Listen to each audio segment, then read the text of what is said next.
Ekipa Bog, evo malo status check nakon dugo iščekivanja da vidite u kojoj fazi je kuća i što se napravilo. Evo, imamo kauč već.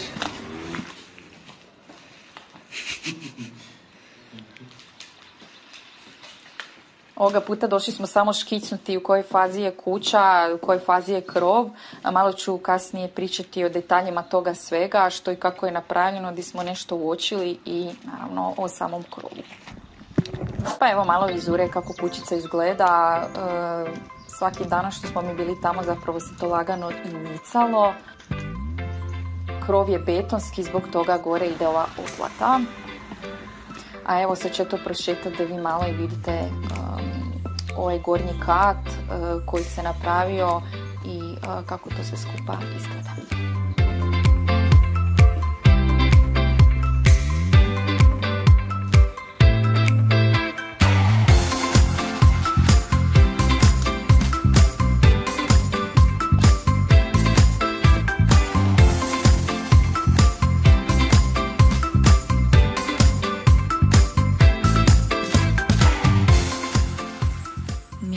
Dijela na gradilištu. Evo, možda se malo manje šaralo, manje više radilo, krov bi već bio napravljen, tu smo dosta pregazili rok, ali ja mislim da je tako svima zapravo, ali ok.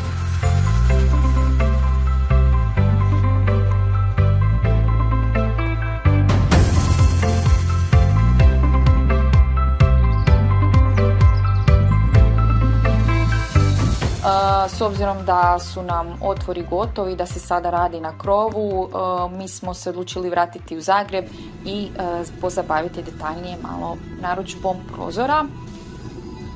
Klizna stijena. Dobro, to smo rekli okrenuti. Evo tu Antonio prolazi kroz ponudu koju smo već milijun puta prešli da utvrdimo sve detalje, jer jednom kad se naruče prozori, naručili su se. Išli smo i na sastanak kod proizvođača jer radimo troslojne prozore i ima ih dosta, to je jedan značajan trošak, tako da treba paziti na prozore, a usput smo obišli i samu proizvodnju. Malo i proizvodnju. I onda naravno nazad za jug. U međuvremenu su došle ove željezne mreže i oni su to postavili na krov i evo već sutradan kad smo mi došli krov je bio izliven. Dok smo se mi vratili, napravljeni su bili do kraja otvori, odradila se izmjera, a dodatno su se napravili ovi podesti koji imamo na ulazima i izlazima za kuću. Znači oni ovako moraju imati svoje temelje. Prva polica u kući, jel? Privremena kuhinjica, kiseli krastavaca i za činici salatu. A mislila ja pribor ono šarafi. Krov je sad bio zatvoren napokon, znači nema više kiše po kući. Ovako iznutra izgleda jako lijepo i čak sam u napasti da ostavimo neki dio otvorenim, ali o tom potom.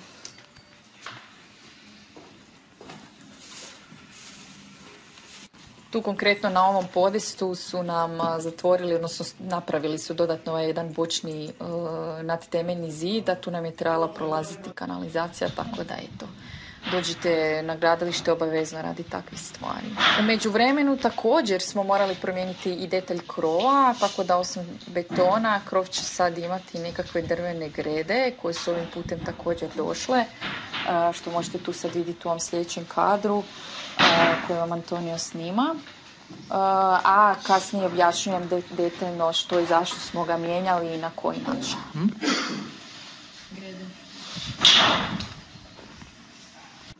Evo ga, tu ih dečki lijepo slažu, barem dok smo tamo. Ovo zeleno što vidite, to je znači zaštita koju imaju i moraju imati sve drvene građe, zaštita od termita i tako dalje. Vjerujem da to većina zna. Idemo, akcija.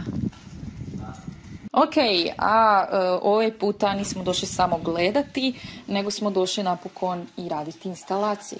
Građevinski usisavač, jel? Po me izgleda isto koji svaki usisavač. Nije, izgleda muževno. Izgleda muževno. To ima. Vidi, sklopku ima svoju. Je, tu uključiš šta je. Evo ma.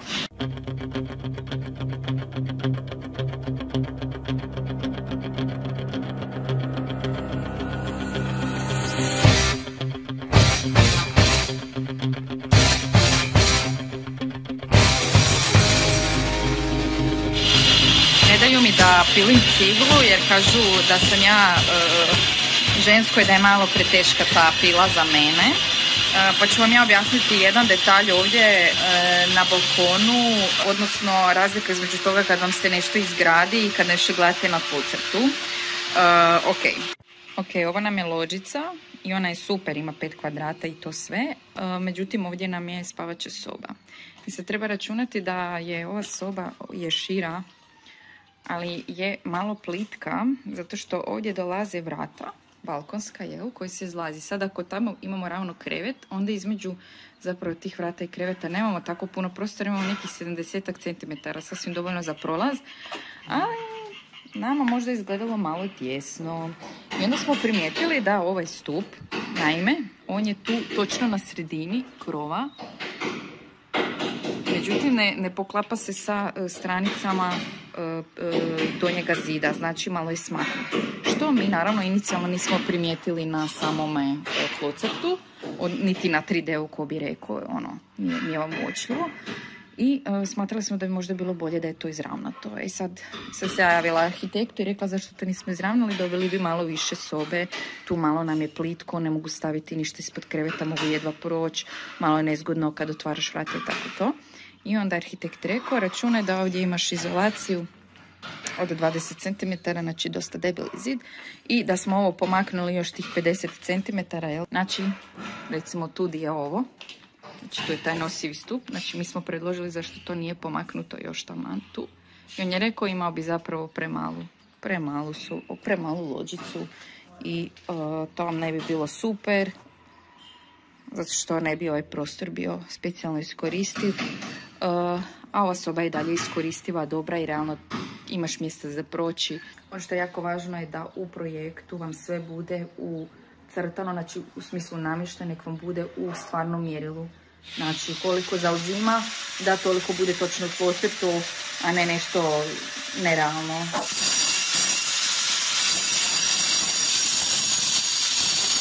I kad je napravljena kuća, onda je vrijeme da ju malo demolirate za sve instalacije.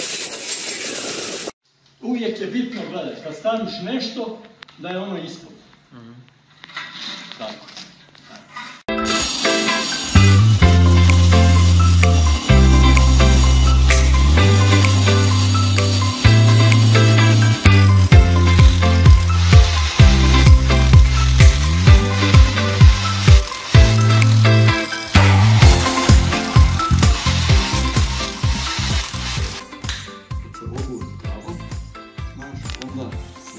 Stavi za kukicu, a nemaš kukicu pa nema veze. A zavezat ćeš ga izolirkom i bok. Ne, nemoj to. Šta pa ne? Jedino ako je ovo... Ne, pa nećeš cijelu dužinu vući. Tu ćeš za kah, za Može i tako, evo. Ajde. Postaviš, ne tu, gledaj. Aha, može i tu, može i tu. Šta je bilo? Zapravo malo, ja. Aha. Znači, ako već i sami niste shvatili, sajla za koju zakačite kabel i onda ga provlačite kroz bužire koje ste ranije postavili. Ako se sjećate ono ranije što smo radili prije izljevanja ploče. I onda naravno te sve žice je potrebno i povezati i spojiti. Za zvono. To je tipkalo, znači imaš zvono. Veliki dio ovog posla je zapravo konstantno gledanje u projekt i mozganje, tako da vjerojatno bismo bili brži da nismo toliko razmišljali di šta nam treba biti točno, što želimo, preferiramo i tako dalje. Evo, sad ti pokazam sam dobro. Ukrčimo ovaj zips.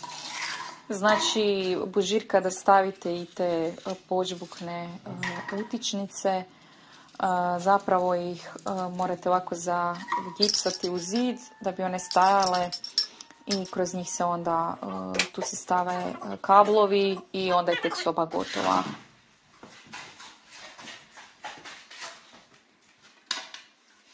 Ima oca i sina.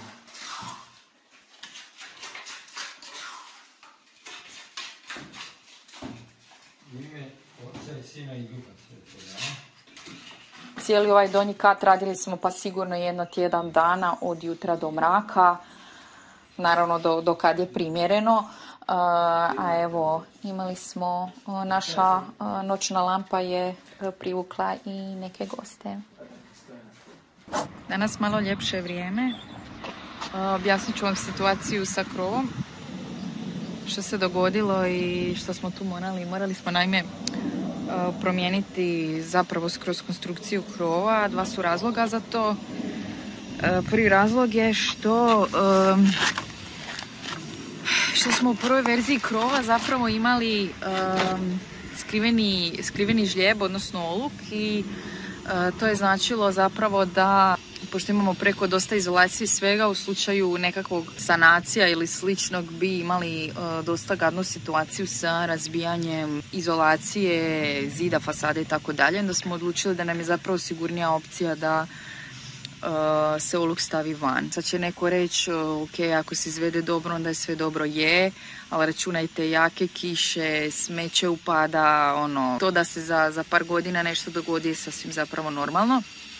Onda smo išli sa sigurnijom opcijom, a to je da taj oluk izbacimo van. Postao je još jedan problem zbog kojeg smo zapravo odlučili promijeniti ostatak krova, a to je da je trebalo naći dobro rješenje kako da kroz vrlo debelu izolaciju 20 cm zabijemo vike, odnosno inicijalno je nacrtano da bi to trebali biti vici od 30 cm, što je jako puno i jako je teško tu osigurati zapravo onda da te letvice na kojima stoji onda kasnije crijep budu ravne. I zbog toga se napravila drugo rješenje, a to je da između imamo drvene grede u koje će zapravo oko njih ići izolacija i onda će se gore stavljati letvice i zabijati čavli, odnosno vici koji to drže i onda na to ide crijep. Rješenje koje nećete vjerovati jeftinije od inicijalnog rješenja i osim što je jeftinije, izvođaču lakše za izvesti, a izolacijski i dalje odlično.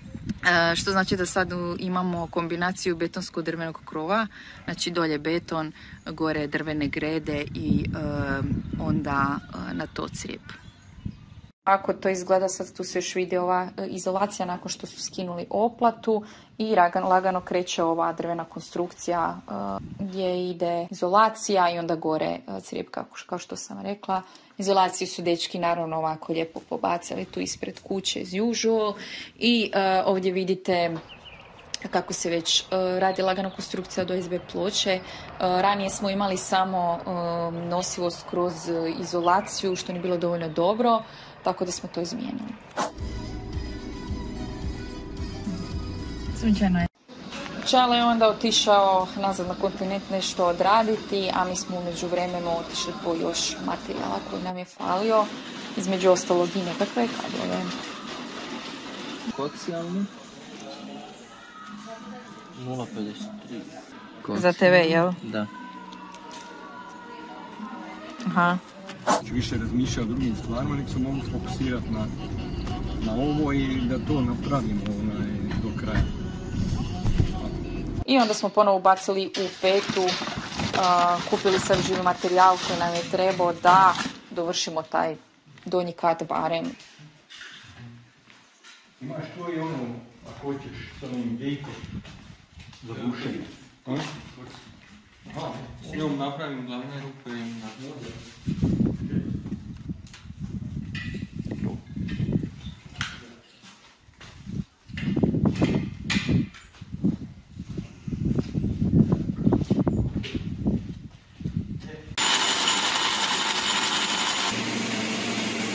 Oko vrata? Zove peticom. Jedina zašto neće? Si u armaturu pogodi. Da.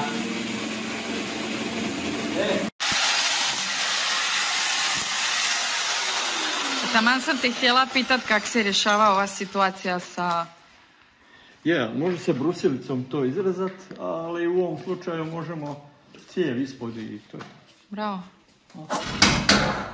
Viš, ovo ti je linija za PlayStation. Ili što ćeš reći? Što ti to radiš, majstore? Nismo ni nagradili kuću, ti je već razbijaš. A je, vidiš. Vidiš što ti je otpalo. Eno ga svira.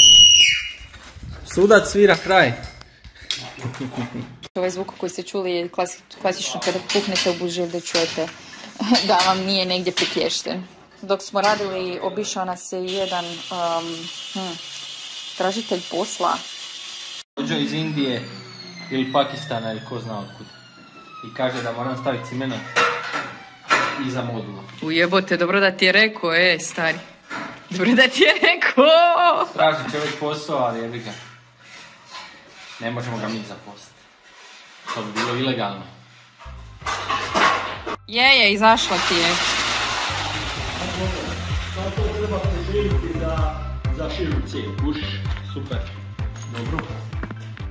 I tako smo radili zapravo, kažem, punih tjedan dana dok nismo nešto napravili. U međuvremenu na zadnje što se dogodilo je da je postavljena izolacija krova, naručen crijep, žljeb i dodatne komplikacije sa prozorima koje se čekaju jedno 5 tjedana, što znači da će to trajati. U sljedećem videu očekujem da ću malo više pričati upravo o tome i nadam se unutarnjim instalacijama, naravno drugima osim struje, tako da vidimo se sljedeći put sa novostima i držite fige da ide malo bolje i brže nego ovoga puta. Ćao!